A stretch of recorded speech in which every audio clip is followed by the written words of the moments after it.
안녕하세요. 하루 필수 말씀 충전 하필 큐티 조종환입니다. 오늘 함께 나눌 하나님 말씀은 요한복음 11장 47절에서 57절까지 말씀입니다. 우리가 이제 어제 읽은 본문과 함께 생각을 해보면 나사로가 부활한 장면을 보고 나서 마리아에게 왔다가 예수님께서 하신 일을 본 유대 사람들이 예수님을 믿게 됐어요. 이제 이 믿음이 긍정적인 표현이라기보다는 이제 그 기적을 따라가는, 표적을 따라가는 사람들에 대한 이야기, 그런 것으로 읽을 수 있다라고 계속 나누고 있습니다. 그런데 그 사람 가운데서 몇몇 사람이 이제 바리새파 사람들한테 가서 예수님이 하신 일들을 그에게 알리게 됐어요.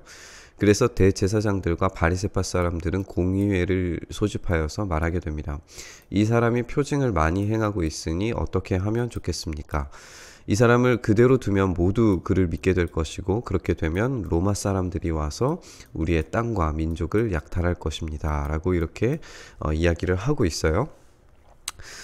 그 가운데 한 사람으로서 그 해의 대제사장인 가야바가 그들에게 이야기를 합니다. 이제 이 장면까지만 우선 좀 살펴보면, 지금 대제사장들이라고 표현되어져 있는데, 대제사장은 사실 이제 한 명인데 대제사장들이라고 그렇게 표현한 것은 대제사장에 속한 그런 가문의 사람들, 그에 속한 어떤 큰 표현이라고 그렇게 보는 것이 적절해 보여요. 이런 복수적인 표현들은 많이 사용하는 겁니다.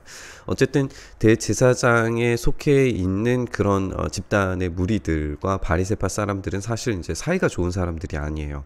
대제사장들은 이제 사두개인들이라고 그렇게 불렸고, 사독 계열의 이제 사람들이라고 우리가 그렇게 일반적으로 알고 있고, 바리새파 사람들은 이제 조금 더 당시의 기준으로 봤을 때는 급진적인 사람들이었다라고 그렇게 평가를 해볼 수도 있겠죠. 물론 우리가 읽는 그런 개념하고는 많이 다릅니다.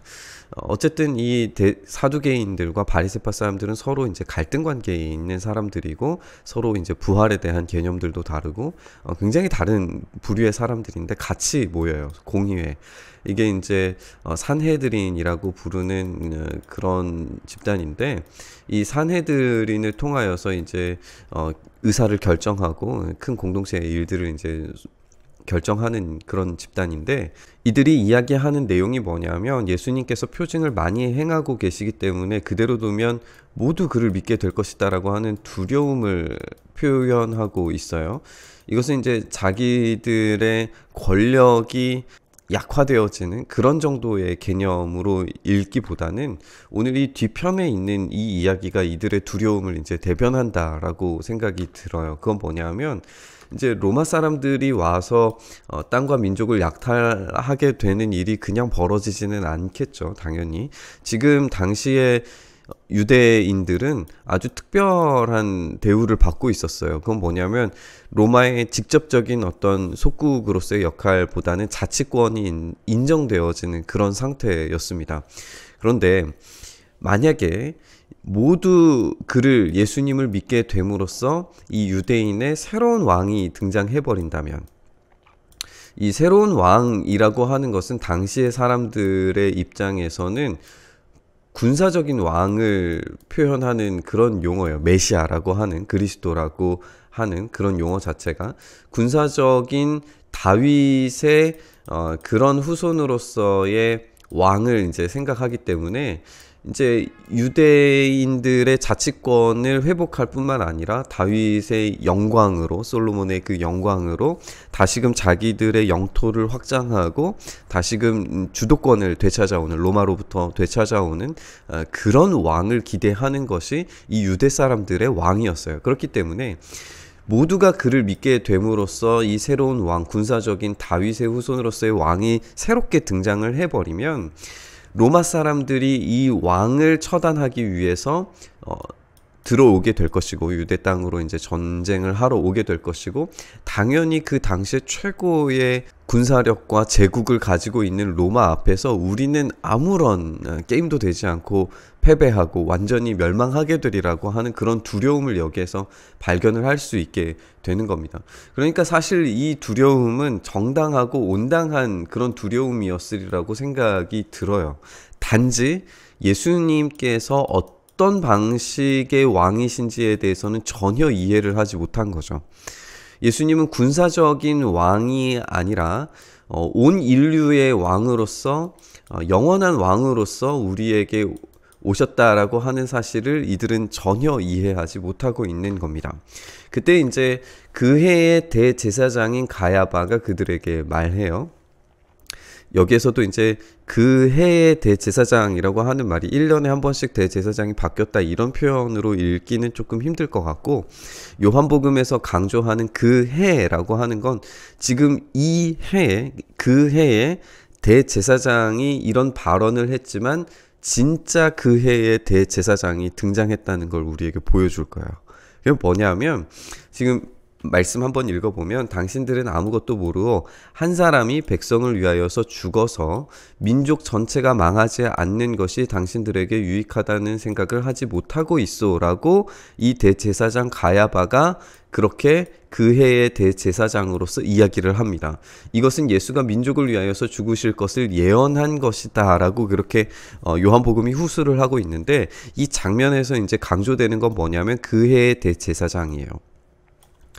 그러니까 그 해의 대제사장으로서 한 사람이 백성을 위하여 죽음으로써 모든 민족 전체가 망하지 않게 되는 것을 예수님께서 하시겠다라고 하는 거예요. 그런데 그 예수님께서 하시는 것은 단지 민족 전체가 아니라 온 민족을 위하여, 민족을 넘어서 이제 온 세상을 향하여서 그 일들을 행하시리라는 것을 우리가 알 수 있게 돼요. 그래서 사실상 그 해의 대제사장인 가야바가 참된 대제사장이 아니라 한 사람이 죽음으로써 이루어지는 영원한 대제사장, 이 영원한 예수 그리스도께서 참된 대제사장이심을 보여주는 겁니다. 그러니까 예수님은 지금 이 장면에서 왕으로, 지금 대제사장으로 등장을 하실 뿐만 아니라 예언한 것을 이루시는 선지자로서도 지금 등장하고 있는 거를 우리가 볼 수 있게 되죠. 이것을 우리가 한번 살펴보셨으면 좋겠고요. 민족을 위하여서 뿐만 아니라 흩어져 있는 하나님의 자녀를 한데 모아서 하나가 되게 하여 죽으실 것을 예언한 것이다. 계속해서 이제 강조되는 걸 우리가 볼 수 있고요. 그들은 그날로부터 예수를 죽이려고 모의하게 됩니다. 이들은 이제 음모를 꾸미고 있어요. 예수님을 죽이려고 하는, 예수님을 죽임으로써 자기 민족을 구원하려고 하는 그런 시도를 하고 있지만, 이 예수님을 죽이는 이 사건으로 말미암아서 온 인류가 다시 하나님의 백성이 되어지는 놀라운 은혜로 반전되게 될 겁니다. 그래서 예수님께서는 유대 사람들 가운데에서 더 이상 드러나게 다니지 아니하시고 거기서 떠나 광야에서 가까운 지방 에브라임이라는 마을로 가셔서 제자들과 함께 지내세요. 이제 절기가, 시간적인 배경이 바뀌는 것을 우리가 읽게 되는데, 유대 사람의 유월절이 다가오게 됩니다. 유월절 하면 이제 우리가 기억해야 되는 것이 출애굽입니다. 출애굽에서 이제 시작되는 그 지점이 유월절로부터 시작을 했고, 지금 오늘 이 장면으로부터 이후에 등장하는 요한복음의 후반부는 다 이 최후의 일주일 예수님의 그 가르치심에 온전히 집중하게 될 겁니다. 그래서 이 유월절의 이 강조, 새로운 출애굽을 행하시는 새로운 모세와 같은 역할을 하시는 그 예수님의 모습을 우리가 보게 될 텐데, 그 유월절이 가까이 다가오니까 많은 사람이 자기 몸을 성결하게 하고 유월절 전에 시골에서 예루살렘으로 이제 올라오게 돼요. 그러니까 모든 사람이 예루살렘으로 올라오는 굉장히 큰 명절, 중요한 명절이기 때문에 예수님을 사람들이 이제 찾죠. 성전 뜰에 서서 이제 말하기를, 음모에 대해서 다시 이야기를 합니다. 당신들은 어떻게 생각합니까? 그가 명절을 지키러 오지 않겠습니까? 대제사장들과 바리새파 사람들은 예수를 잡으려고 누구든지 그가 있는 곳을 알거든 알려달라는 명령을 내려두게 됩니다. 이런 음모가 횡행하고 있고, 이런 음모 속에서 이 한 사람을 죽임으로써 민족을 살리려고 하지만 이 음모가 바뀌어서 하나님의 위대하신 계획이 어떻게 실현되어지는지 우리는 알고 있습니다. 예수님을 죽이는 것이 그들은 민족을 살리는 일이라고 믿었습니다. 로마의 폭력을 벗어날 수 있으리라고 그렇게 기대를 했습니다. 하지만 실제로는 정반대의 일이 벌어졌어요. 예수님을 죽이는 일은 민족을 구하지 못했습니다. 로마는 AD 70년에 티투스 장군을 통해서 예루살렘을 완전히 함락시켰고 그들의 음모는 실패했습니다. 하지만 정반대로 그들의 음모로 인해서 한 사람 예수 그리스도의 죽음을 통해서 그분의 백성 모두가 구원받게 되는 놀라운 은혜를 경험하고 있습니다. 이것이 우리의 구원의 신비입니다.